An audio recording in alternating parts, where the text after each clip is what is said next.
हमारे पास एक चैरिटी है और वादा हमारा आपसे ये था कि रमज़ान में हम आपके सामने वो चैरिटीज़ लाएंगे जो कि हमने खुद इन्वेस्टिगेट की है कि दे डू ग्रेट वर्क और आपकी ज़कात, आपका सदका जो है वो सही जगह जाएगा। तो आज जी चैरिटी का नाम है होप्स और इसी सिलसिले में हम आपको बताएंगे कि किस तरह से आप इनकी मदद कर सकते हैं और ये लोग क्या क्या काम कर रहे हैं। तो जी होप्स से हमें सदर हैं अरसल अहमद हमारे साथ मौजूद। बहुत शुक्रिया अरसल साहब।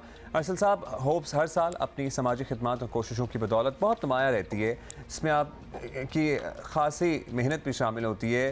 कितना टाइम हो गया आपके इस सफ़र को, क्या क्या सहूलियात आप लोगों तक पहुँचा रहे हैं, किस तरह से मदद कर रहे हैं उनकी? अच्छा, हमारी एनजीओ जो है वो 95 से इस्टेब्लिश हुई हुई है, 96 में रजिस्टर हुई थी और तब से हमारा जो मेन एम था वो ये था कि मरीज़ों को मुफ्त अद्वियात दी जाए। अच्छा, उस टाइम पे हमारे पास अद्वियात थी, हमने अद्वियात देना शुरू की। हमने डिफरेंट जगह से उस टाइम के जो भी हमारे डोनर्स थे, जो भी एलुमनाई थे, जो भी स्टूडेंट्स थे, उन्होंने अद्वियात जमा की, उन्होंने पैसे जमा किए। उसके बाद उन्होंने उससे अद्वियात ख़रीदी और लोगों को ज़कात और खैरात की मद पे वो अद्वियात देना शुरू की।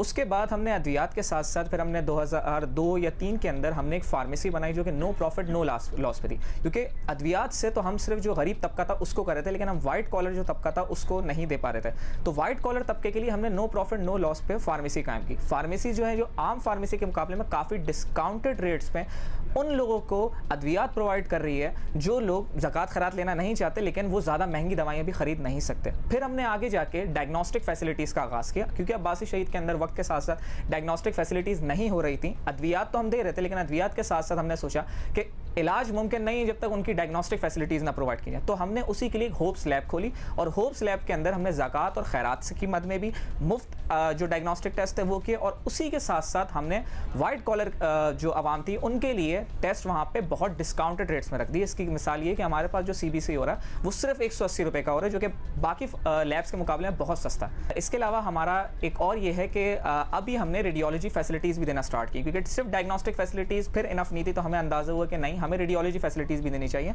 तो अब अब्बासी के पेशेंट्स का CT MRI भी जो है वो होप्स करवा रहा होता है। यानी चीज़ें आप ऐड भी करते जा रहे हैं, विच इज़ ग्रेट। अच्छा अरसल, ये बताइएगा कि जैसे कि आप लोग हर महीने मुस्तहिक मरीज़ों को मेडिसिन, टेस्ट और दीगर तिबी सहूलियात मुफ्त फराहम कर रहे हैं, तो ये सब मैनेज किस तरह होता है और इसके लिए कितनी फंडिंग की ज़रूरत होती है हर साल?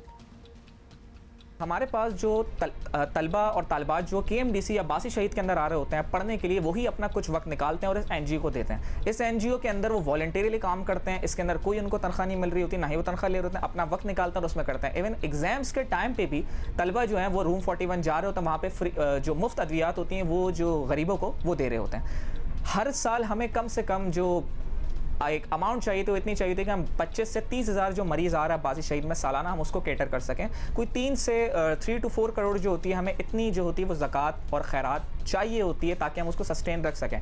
लेकिन अब क्योंकि महंगाई बढ़ गई है, इन्फ्लेशन बढ़ गई, तो अब 2 से 3 करोड़ भी इनफ नहीं है। तो हमें अब इस साल जो है वो ज़्यादा चाहिए। अहमद, आप और आपकी टीम बहुत अच्छा काम कर रही है। बच्चों का ये एक इनिशिएटिव, स्टूडेंट्स का लिटरली, और आज माशाल्लाह ये एक घना दरख्त सा बन गया है, एक पौधा सा लगाया है। कुछ सालों से हम इस ऑर्गेनाइजेशन से बात भी कर रहे हैं। अच्छा जी।